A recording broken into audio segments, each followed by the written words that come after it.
kita lanjutkan pembelajaran hari ini. Nah, anak-anak, pada beberapa pembelajaran sebelumnya kalian telah membaca beberapa dongeng. Kali ini kalian akan kembali membaca sebuah dongeng dan mengetahui tentang unsur intrinsik dongeng yang akan kalian baca. Perhatikan penjelasan dari Bu Guru tentang unsur intrinsik dalam dongeng. Unsur intrinsik dalam dongeng yang pertama adalah tema. Tema merupakan masalah inti yang merupakan dasar untuk sebuah cerita. Oleh karena itu, dalam rangka untuk mendapatkan tema dalam cerita, pembaca harus membaca cerita untuk menyelesaikan. Tema cerita rakyat akan terkait dengan pengalaman hidup.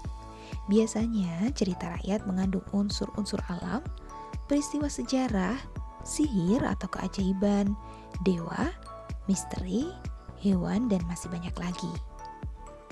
Unsur intrinsik yang kedua adalah latar belakang atau pengaturan pada dongeng.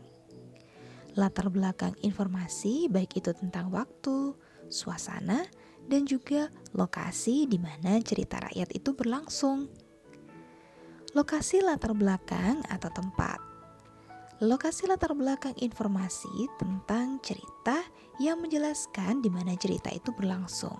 Contohnya penguturan lokasi cerita di kerajaan, di desa, di hutan, di pantai, di sungai, di laut, dan masih banyak lagi tempat-tempat lainnya. Latar waktu.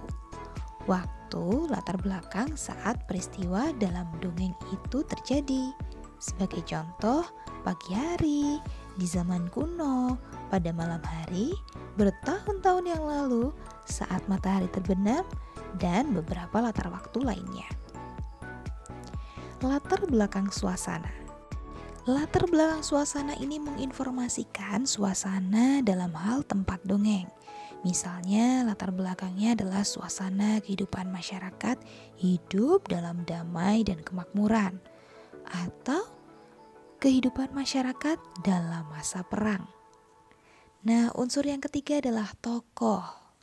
Tokoh merupakan pemeran pada sebuah cerita atau sebuah dongeng.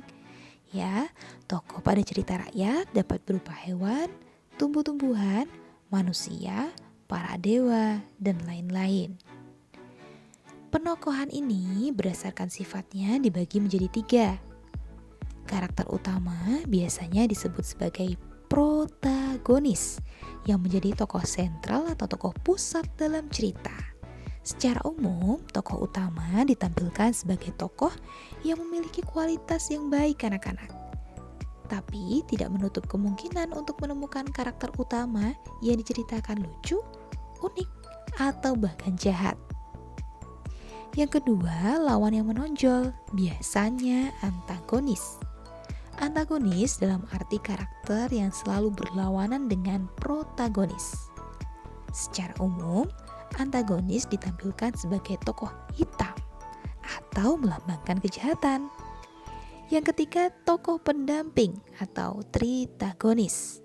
Tritagonis artinya adalah pemain pembantu, tapi belum tentu perannya sebagai pembantu. Bisa jadi sebagai temannya atau sebagai orang tua, ya. Jadi tokoh pembantu itu jangan diartikan sebagai pembantu, seperti itu. Dengan cara menunjukkan penokohan karakter dibagi menjadi 2, yaitu sosok karakter langsung dikenali pembaca karena telah dijelaskan oleh penulis. Yang kedua, sosok karakter ini dikenali oleh pembaca secara tidak langsung. Ya. Nah, maksudnya apa? Setelah pembaca karakter untuk menarik kesimpulan sendiri dari dialog, latar belakang, suasana, perilaku, penampilan, lingkungan, dan aktor-aktor lainnya. Jadi tidak lantas dijelaskan oleh penulis bahwa si tokoh ini sifatnya congkak seperti itu, tapi misalnya tokoh ini diceritakan sebagai orang yang tidak pernah mengakui keberhasilan orang lain, menyombongkan prestasinya, seperti itu. Jadi tidak langsung dijelaskan bahwa tokoh ini congkak. Yang keempat, untuk unsur intrinsik dalam dongeng adalah alur, sebuah urutan kejadian dalam cerita. Secara umum, alur dibagi menjadi 3 jenis. alur maju, alur mundur, dan alur campuran. Yang kelima, sudut pandang. Sudut pandang adalah bagaimana penulis menempatkan diri dalam cerita, atau dengan kata lain, dari titik di mana penulis tersebut menuliskan atau melihat cerita yang dia buat. Sudut pandang umumnya dibagi menjadi dua. Sudut pandang orang pertama, maksudnya adalah penulis ini bertindak sebagai orang pertama yang bisa menjadi karakter utama dan karakter tambahan dalam cerita. Yang kedua, sudut pandang orang ketiga. Penulis ini berperan sebagai sosok di luar cerita dan tidak terlibat secara langsung dalam cerita. Penulis menjelaskan karakter dalam cerita dengan menyebutkan nama karakter atau orang ketiga, mengatakan bahwa dia, mereka. Unsur intrinsik yang keenam adalah amanat atau pesan moral. Amanat adalah nilai-nilai yang terkandung dalam cerita dan mengatakan bahwa pembaca mendapatkan pembelajaran dari cerita itu, mendapatkan pesan dari cerita itu. Nah, amanat atau pesan moral ini bisa kalian peroleh setelah kalian membaca dongeng itu secara seksama. Kalian harusnya membaca sebuah dongeng atau sebuah teks itu paling sedikit adalah 2 kali. Nah, itu tadi adalah 6 unsur intrinsik dalam dongeng. Ada tema, ya. Setelah temanya apa, kemudian menuliskan latar belakang atau pengaturan pada dongeng, meliputi tempat, kemudian waktu, lalu ada juga suasana. Dituliskan satu-satu anak-anak. Lalu yang ketiga adalah tokoh. Ya, ada protagonis, antagonis, dan tritagonis, serta watak-wataknya yang ditulis itu. Selanjutnya alurnya. Pilih alur maju, alur mundur, atau alur campuran. Yang kelima, sudut pandang.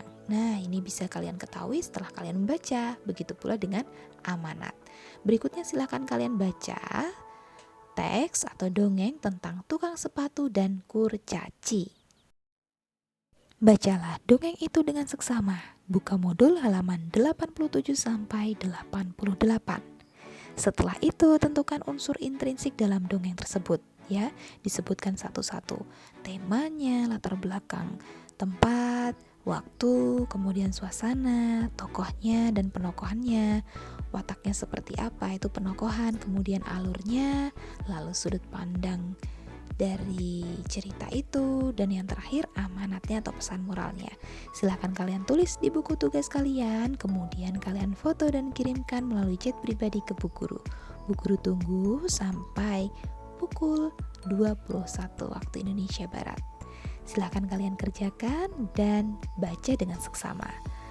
Sekian dari Bu Guru, terima kasih atas perhatiannya. Jika ada hal yang kalian masih bingungkan dan ingin kalian tanyakan, tanyakan saja ke Bu Guru melalui chat pribadi. Ya, Bu Guru tunggu jika ada pertanyaan yang ingin kalian sampaikan.